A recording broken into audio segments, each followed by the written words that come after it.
I've always thought that, even when falling leaves don't come from the same tree, they can still form bonds of kinship when they meet.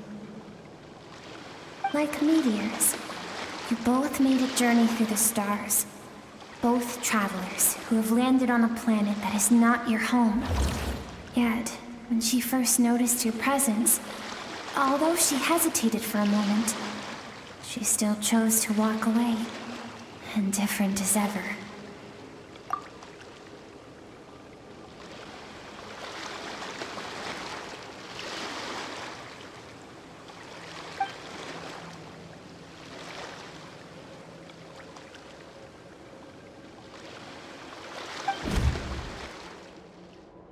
Seems like you've answered your own question.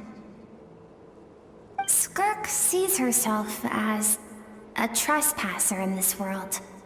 She's made a conscious choice to avoid altering its path. But the reason for that decision stems from events much earlier on in her life. Let's keep going.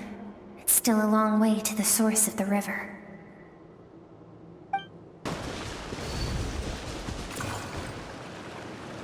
You now have what it takes to wield immense power. From this day forth, I shall teach you no more. No one can become a worthy warrior through imitation alone. I have given you fangs and claws. Now, you must learn to hunt. You wish me to travel the world beyond on my own, Master? Indeed. Make new friends. Embark on your own journey. And piece together a new future from the shattered remnants of your past. We will still have contact through the abyss. But know this. One day, I will take the life you worked so hard to rebuild and reduce it to ashes. Just like the fire that haunts your mind. Why would you do that? I have told you before, fear is the catalyst for human evolution. You have tasted loss. You have known fear, so deep it can be felt in the bones. But as living beings, we all have an instinct to detach from that which harms us. And thus pain dampens over time, and the acrid taste of fear becomes but a distant memory. Yet now, I have bestowed upon you the gift of fear eternal. It will drown you in the nightmare of your childhood, or it shall drive you to defeat me, whatever the cost.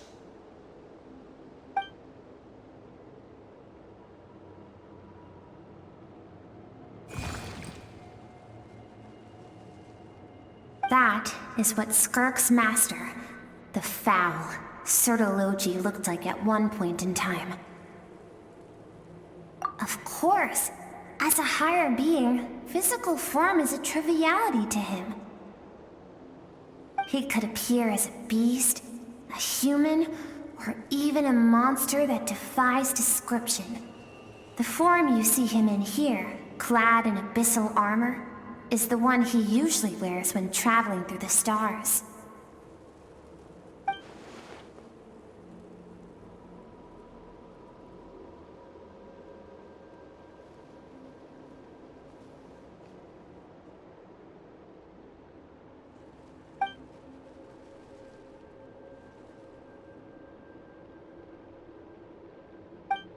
For certain reasons, I need to bridge the power gap between me and my master as quickly as possible.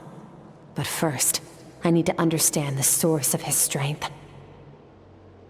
To do that, I need to follow in his footsteps, walk the path he once walked, and somewhere along the way, I'll find out how to defeat him. That is my sole focus and purpose.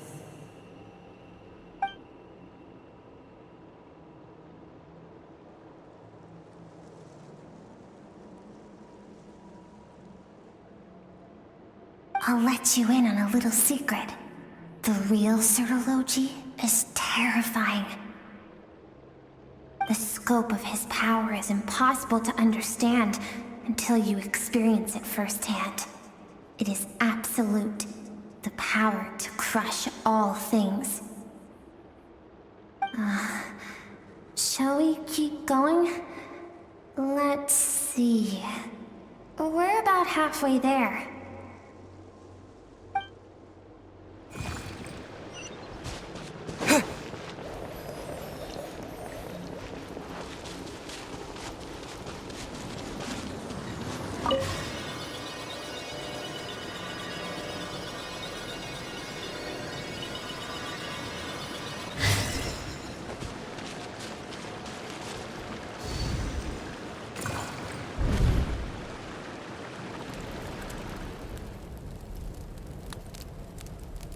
We've made it quite a ways already.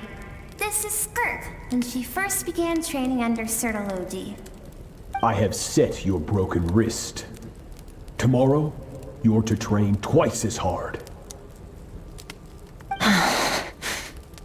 No tears this time. Good. Attempting to garner sympathy through tears is a habit of the weak. A pitiful, useless ploy. Can I ask a question, Master?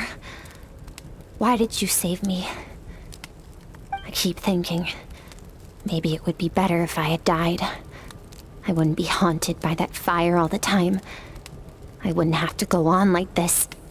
I saved you because I have a plan for you. It has been too long since I fought a battle that demanded my full strength, and I hunger for it. Every so-called genius and prodigy I have faced has crumbled like sand underfoot. Before me, even fate bends the knee.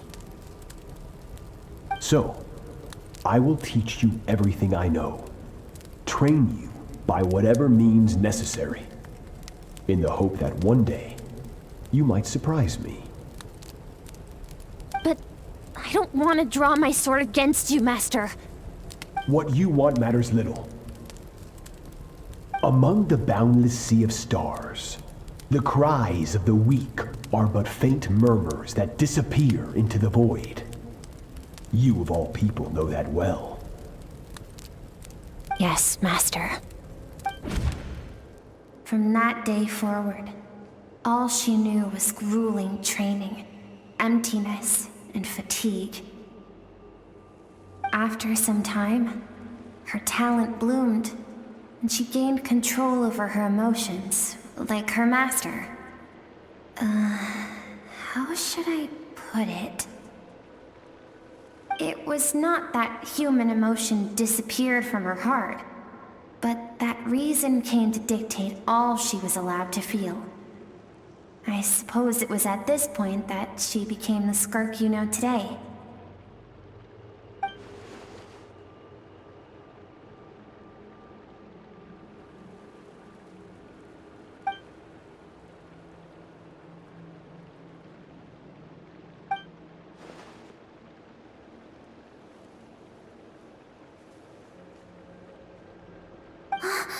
We're nearly there. I almost don't want to reach the end. Well, shall we? This is the final stretch.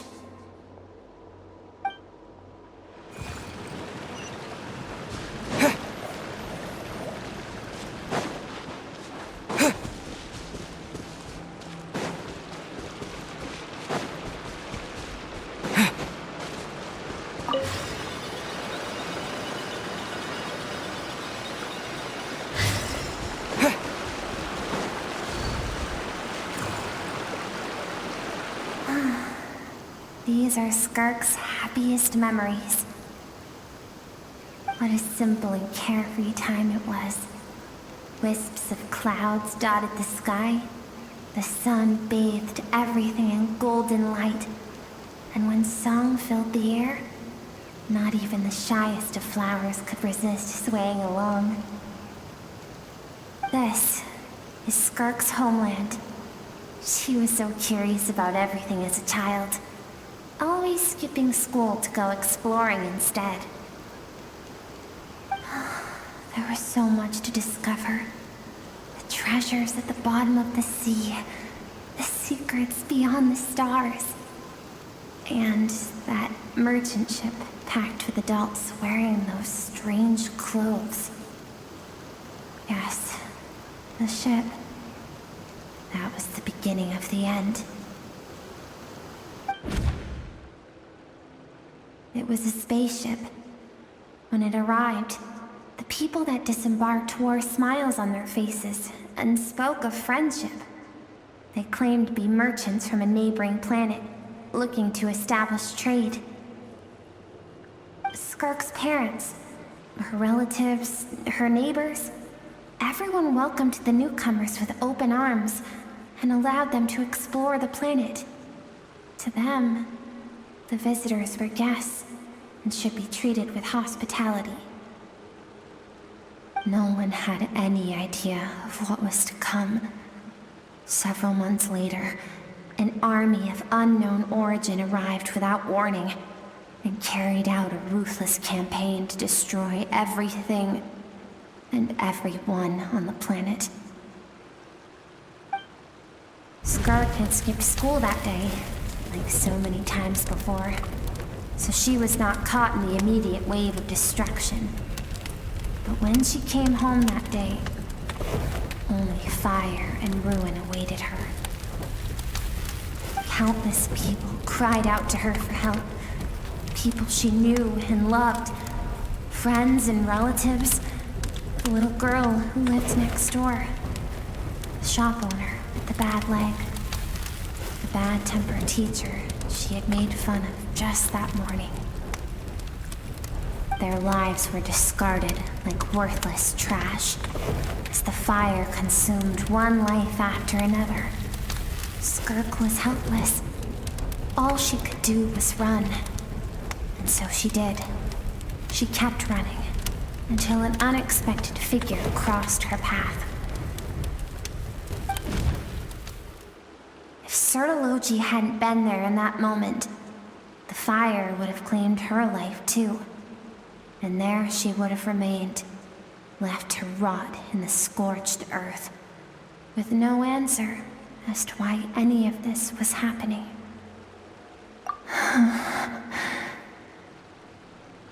Because she and her people were seen as a threat. As the initial merchant ship explored the planet, they discovered that it hadn't always had the condition to support life.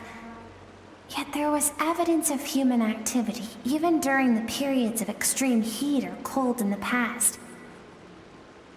Further research revealed that, over time, the people of this planet had evolved the ability to adapt to any type of environment or energy source. For that reason, the outsiders viewed them as a potential threat and decided to eliminate them before the threat could rear its head. And so, the army was called, and the so-called danger was wiped from the face of the planet. Senseless, isn't it? Deemed a threat because of a gift they didn't even know they had. Perhaps it was their own innocence and kindness that doomed them. But in the end, that was lost to the blaze as well. If those with power get to decide good and evil, then all you can trust in is the sword in your hand. And so, before death could claim her, she ran. She ran and never stopped. No one wants to relive their most painful moments. Well, that brings us to the end of the story. This is as far as we can go. Skirk is waiting over there. For both of us. Let's go to her. It's time to fulfill my purpose. And my greatest wish over all these years.